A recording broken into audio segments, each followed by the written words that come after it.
আসসালামু আলাইকুম everyone, welcome to my channel recipe by Sinthia's mom. আজকে আমি আপনাদেরকে করে দেখাবো গরু মাংস রান্নার রেসিপি। খুব সহজভাবে করে দেখানোর চেষ্টা করেছি, আশা করছি আপনাদের ভালো লাগবে। চলুন আর কথা না বাড়িয়ে দেখে নেওয়া যাক ঝটপট আজকের এই মজাদার রেসিপিটি। এর জন্য আমি এখানে 500 গ্রামের মতো গরুর মাংস আগে থেকে কেটে ধুয়ে পরিষ্কার করে নিয়েছি।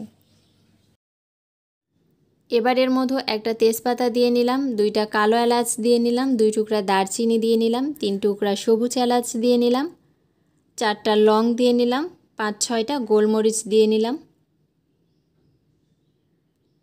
4-5টা শুকনো মরিচ এভাবে কেটে নিয়েছি সেটা দিয়ে নিলাম। হাফ কাপের মতো হবে পেঁয়াজ কুচি দিয়ে নিলাম। আদা রসুন বাটা দিয়ে নিয়েছি 1.5 টেবিল চামচের মতো।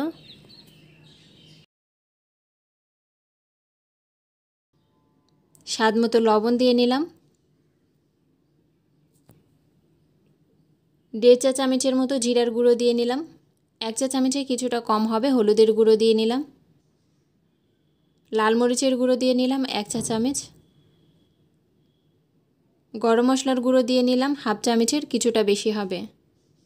গোটা জিরে দিয়ে নিলাম 1/4 চা চামচের কিছুটা বেশি হবে।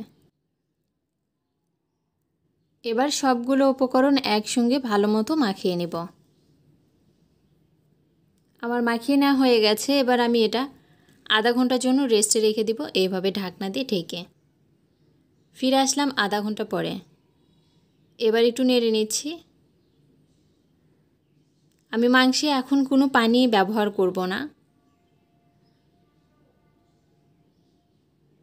এবার ঢাকনা দিয়ে চুলাটা অন করে এটা রান্না করে নেব মাংসটা কষানো পর্যন্ত।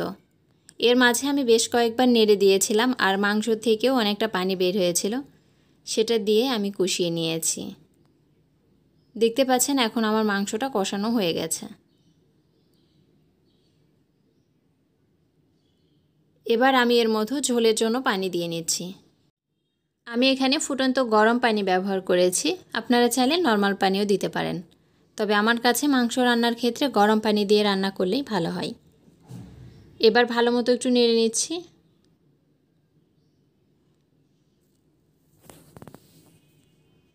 এবার ঢাকনা দিয়ে রান্না করব রান্নাটা হয়ে আসা পর্যন্ত। এর মাঝে বেশ কয়েকবার আমি নেড়ে দিয়েছিলাম।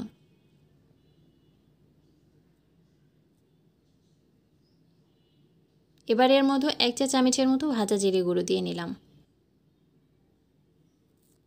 ঝোলটা কেমন রাখবেন আপনাদের পছন্দ মতো এই পর্যায়ে রাখতে পারেন। আমি আরও কিছুটা ঝোল শুকিয়ে নিব। এর জন্য 2 মিনিটের মতো আরও রান্না করে নিয়েছি। এবার আমি চুলাটা অফ করে দিয়েছি আর আমার রান্নাটা পুরোপুরি হয়ে গেছে।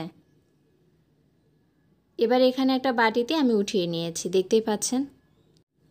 এভাবে একবার হলেও বাসায় ট্রাই করে দেখবেন, খেতে দারুণ লাগে। আর আজকে এই পর্যন্তই, আবার দেখা হবে নতুন কোনো রেসিপি নিয়ে। সে পর্যন্ত সবাই ভালো থাকবেন, সুস্থ থাকবেন। আল্লাহ হাফেজ।